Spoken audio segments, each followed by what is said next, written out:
Beat है जिसमें कहा जाता है कि भक्त तुम्हारी ईरानी मैडम के होटल में ब्रीफ भी बिकता है, जेब काट के बेचती है सुअर के मांस के साथ। अब धावा बोलना है उनके यहाँ हिंदू राष्ट्र हिंदू धर्म वाली पार्टी के नेता अपनी बेटी के होटल में बीफ बेचने कैसे देते हैं। बड़ी मजेदार घटना होती है। और ये जो एक ट्वीट आता है वो वाकई में बहुत सारी चीजों को क्लियर कर देता है। स्मृति ईरानी की पोल खोल देता है। स्मृति ईरानी की पोल जो है पवन, हमने एनालिसिस किया।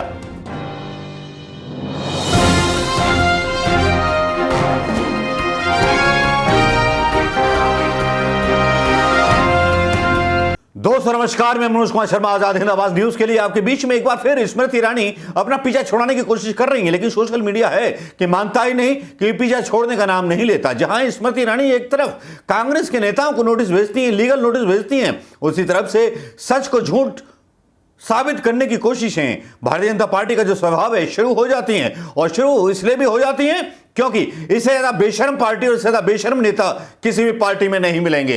अपने भ्रष्टाचार पर तो बड़े बड़े नारे लगाएंगे भारत माता का नाम लेकर और वंदे मातरम का नाम लेकर के, लेकिन यहां पर देखिए क्या कदर गिरी हुई संस्कारिक रूप से पार्टी है भारतीय जनता पार्टी।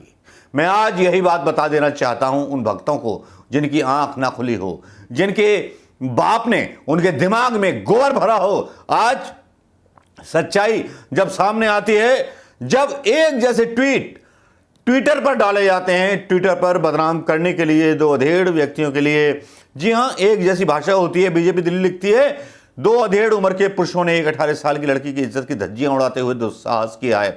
उस लड़की का दोष यह है कि उस लड़की की मां ने 2014 और 2019 में अमेठी में राहुल गांधी के खिलाफ चुनाव लड़ा था।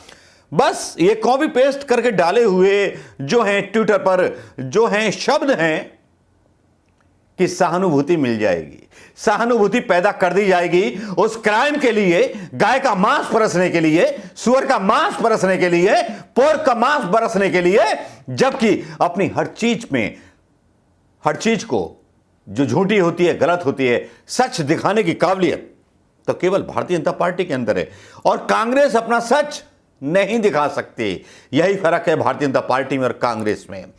स्मृति ईरानी पवन खेड़ा और जयराम रमेश पर केस कर देती हैं। जी हां केस कर देती हैं, लेकिन ये जो वीडियो है किन किन महान लोगों ने डाले, जबकि स्मृति ईरानी बोल रही थी कि इसको राजनीति में ना घसीटा जाए मेरी बेटी को, लेकिन राजनीति में घसीट करके उसको विक्टिम बना करके बीजेपी के नेता खुद ले आए।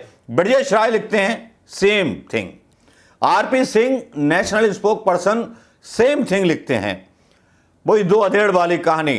रामलाल शर्मा ये भी वही ट्वीट डालते हैं, लक्ष्मीकांत भारद्वाज यही भी वही ट्वीट डालते हैं, और अमन चोपड़ा जैसा पत्रकार, जिसको ये पत्रकारों को जो बताया जाता है कि भाई आपको न्यूट्रल रहना है, किसी पार्टी की तरफ नहीं रहना, लेकिन ये दल्ले पत्रकार जो अपनी मान से निकल करके आ जाते हैं, सतीश पूनिया, इरफान अहमद, बहुत सारे वेरीफाइड चैनल जिनको ब्लू टिक दिए गए हैं ट्विटर के द्वारा। पहले तो मैं ट्विटर से मांग करूंगा कि इनके ट्विटर जो हैंडल को आपने ब्लू टिक दिया गया है, क्या अफवाह फैलाने के लिए दिया गया है? इनके ट्विटर चैनल्स को आप जो हैं जनाब कैंसिल कर दीजिएगा। लेकिन यहां सोशल मीडिया की चीजें थमने का नाम नहीं ले रही थी। ईरानी के खिलाफ ईरानी के बहुत सारी चीजों की बात चलने लगी, ईरानी के वीडियो, और जो माना है एक मीडिया के सामने खुद ईरानी की गुल्लू बेटी ने, 18 साल की मासूम बेटी ने, जो उनके अनुसार बार नहीं चलाती, वो मानती है एक पत्रकार के द्वारा कि हां मैं बार चलाती हूं। एक पोस्टर आता है, what a great sanskari family, mother produced fake education qualification to contest in election. मां जो है अपने एजुकेशन के बारे में गलत जानकारी चुनाव आयोग को देती है और बेटी जो है इलीगल डॉक्यूमेंट लेकर के दारू बेचती है। हालांकि जब यह बवाल चल रहा था, सारा कुछ चल रहा था, तब बहुत सारी चीजें ऐसी होती जा रही थीं जैसे कि स्मृति ईरानी और भारतीय जनता पार्टी और मोदी मीडिया समेत बहुत सारे लोग इनको बचाने के लिए जुट गए। इनको कानूनी कार्रवाई किस तरह से करनी चाहिए अपनी झूठ पर, उस पर जुट गए। इंस्टाग्राम से इनकी बेटी ने अपना अकाउंट डिलीट कर दिया जिसमें वो वीडियोस डले हुए थे। लेकिन भाई सोशल मीडिया के इतने चालाक जो हैं जर्नलिस्ट हैं, क्योंकि ये डिजिटल मीडिया है ना, इस फालतू के मीडिया पर जो चलता है ना, इस पर अब कोई यकीन नहीं करता। यकीन करते हैं जब सोशल मीडिया पर वीडियो वायरल होने लगते हैं। सुरेंद्र राजपूत ट्वीट करते हैं, अवैधवार चलाने वाले हमेशा अखबार चलाने वालों से डरते हैं। स्मृति ईरानी क्लेम दिया that her 18 daughter has no relation with Silly Soul Cafe and what. लेकिन यार यहां पे एक बड़ी खबर आती है, एक खबर आती है जिसमें दावा किया जाता है कि वहां बीफ वगैरह का भी कांड कुछ हुआ था। एक ऐसी पोस्ट भी आ जाती है, वो डालते हैं मेथाल वंडा, भक्त तुम्हारी ईरानी की होटल में बीफ भी बिकता है, जीभ काट के बेचती है सुअर के मांस के साथ। अब धावा का बोलना है उनके यहां हिंदू राष्ट्र हिंदू धर्म वाली पार्टी के नेता अपनी बेटी के होटल में बीफ बेचने कैसे देते हैं। उत्तर प्रदेश की योगी सरकार की युवा हिंदू युवा वाहिनी का खून क्यों नहीं खोलता है। यहां पर भी सबूतों के साथ उन्होंने डाला हुआ है उस रेस्टोरेंट का मेनू जो मैं यहां डाल रहा हूं। देख लीजिए, समझ लीजिए किस तरह से बिना सबूत का कोई बात नहीं करता। और इनका जो ट्वीट है जिसमें कहा जाता है कि भक्त तुम्हारी ईरानी मैडम के होटल में बीफ भी बिकता है, जेब काट के बेचती है सुअर के मांस के साथ। अब धावा बोलना है उनके यहाँ हिंदू राष्ट्र हिंदू धर्म वाली पार्टी के नेता अपनी बेटी के होटल में बीफ बेचने कैसे देते हैं। बड़ी मजेदार घटना होती है। और ये जो एक ट्वीट आता है वो वाकई में बहुत सारी चीजों को क्लियर कर देता है। स्मृति ईरानी की पोल खोल देता है। स्मृति ईरानी की पोल जो है पवन, हमने एनालिसिस किया कि भाई कि किस तरह से हो रहा है, क्यों हो रहा है, कांग्रेस पर जब आरोप लग रहे हैं और कांग्रेस किस तरह से इसकी सफाई दे रही है, तब पवन खेड़ा का एक और वीडियो आता है। मुद्दा बहुत संगीन है, गंभीर से भी कुछ एक कदम आगे है। आमतौर पर कांग्रेस पार्टी की राजनीतिक संस्कृति ये नहीं है कि हम किसी के परिवार पर कोई टीका टिप्पणी करें, उनके कारोबार पर, उनकी निजी मसलों पर कोई बात रखें। लेकिन यह बात सिर्फ किसी के परिवार या किसी के बच्चों तक सीमित रहती तो अलग बात एक केंद्रीय मंत्री की है। सवाल उस केंद्रीय मंत्री की राजनीतिक शैली पर भी है, उनके राजनीतिक भ्रष्टाचार पर भी है। केंद्रीय मंत्री श्रीमती स्मृति जुबिन ईरानी के परिवार पर भ्रष्टाचार के गंभीर आरोप लग रहे हैं। गोवा में उनकी बेटी द्वारा चलाए जा रहे एक रेस्टोरेंट पर बार है।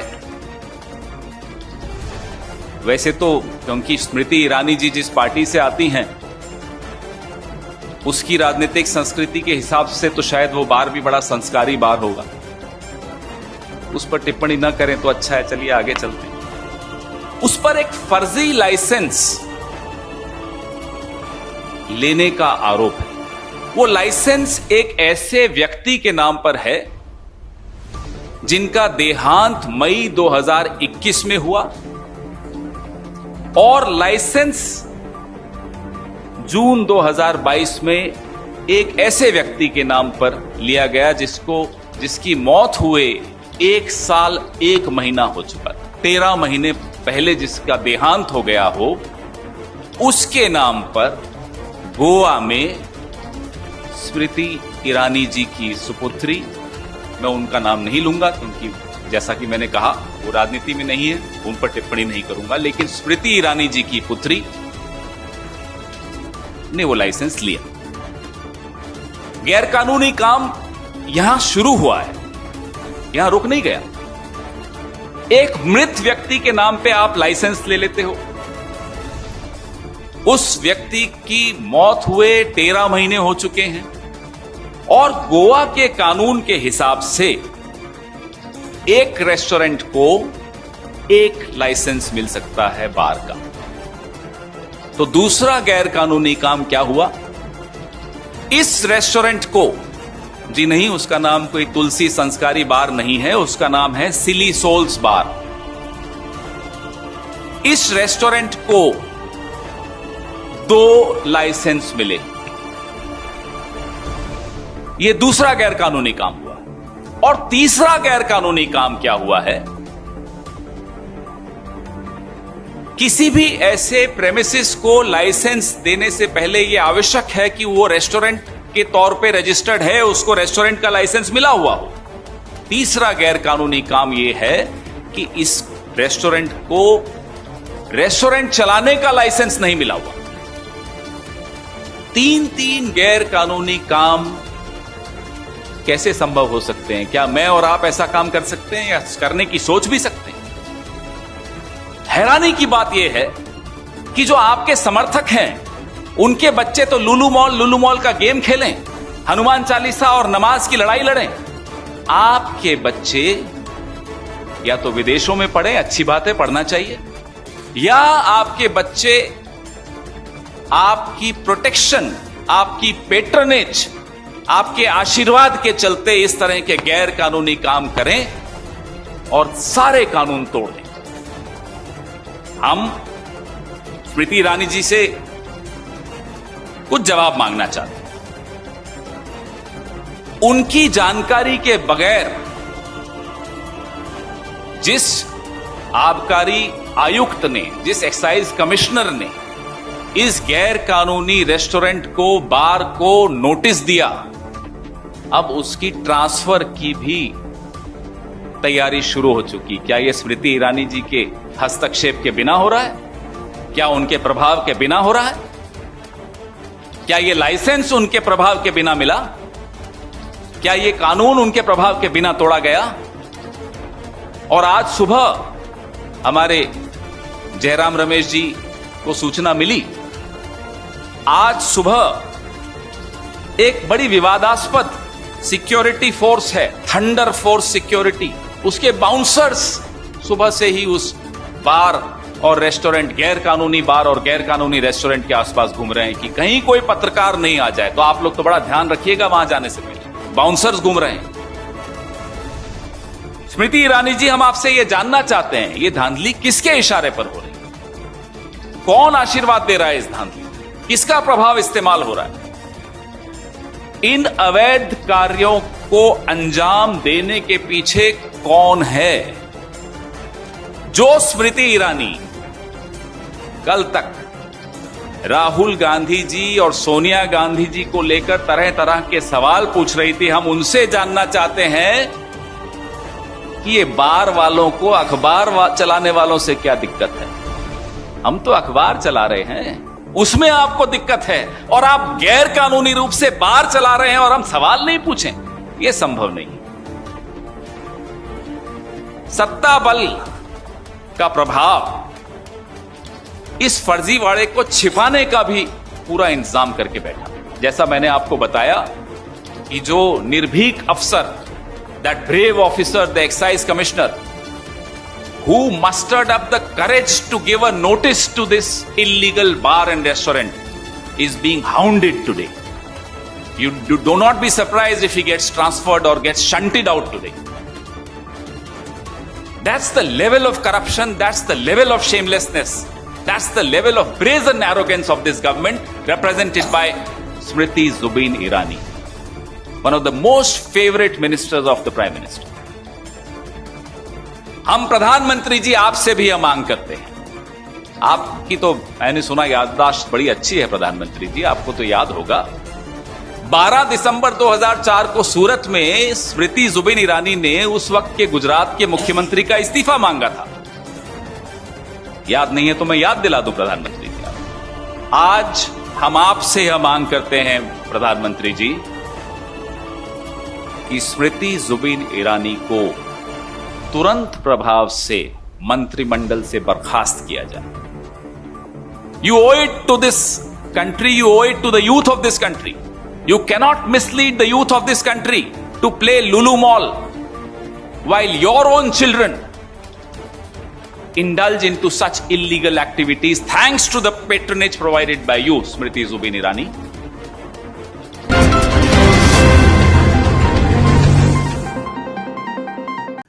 जिसमें ईरानी के जो ईमानदारी के स्ट्रिप्स हैं वो उठाए जा रहे हैं। ईरानी के गोवा में मकान है, ईरानी के बॉम्बे में मकान है, ईरानी के जो हैं दिल्ली में मकान है, राज्यसभा सरकारी बंगले में रहते हैं। लेकिन मेरे दिमाग में एक सवाल उठा अचानक से, राहुल गांधी का क्या कोई अपना मकान है? प्रियंका गांधी और रॉबर्ट वाड्रा का जरूर अपना मकान होगा। क्या सोनिया गांधी का अपना कोई मकान इस देश में बना है? जरा रिसर्च कीजिए गूगल पर जाकर के, सच्चाई समझ में आ जाएगी कि 17 सालों में देश को किसने लूटा। नमस्कार। और जो 8 साल में लूट गए, उपराष्ट्रपति लौंडा जो है करोड़ों में खेलता है, अमित शाह लौंडा 8 साल में ही करोड़ों में खेल रहा है, मोदी अदानी सबसे ज्यादा पैसे लेके मस्त है, और हमारे देश का मीडिया है जो देश को बेचने में मस्त है। नमस्कार, जय हिंद, और 4 जूते मारो इस मीडिया को। यह मीडिया देखने के लायक नहीं है, कुछ नहीं है। सोशल मीडिया की कम से कम आत्मा जिंदा है, जिसमें बताया जाता है, स्मृति ईरानी के खिलाफ बोला जाता है। नमस्कार, जय हिंद दोस्तों।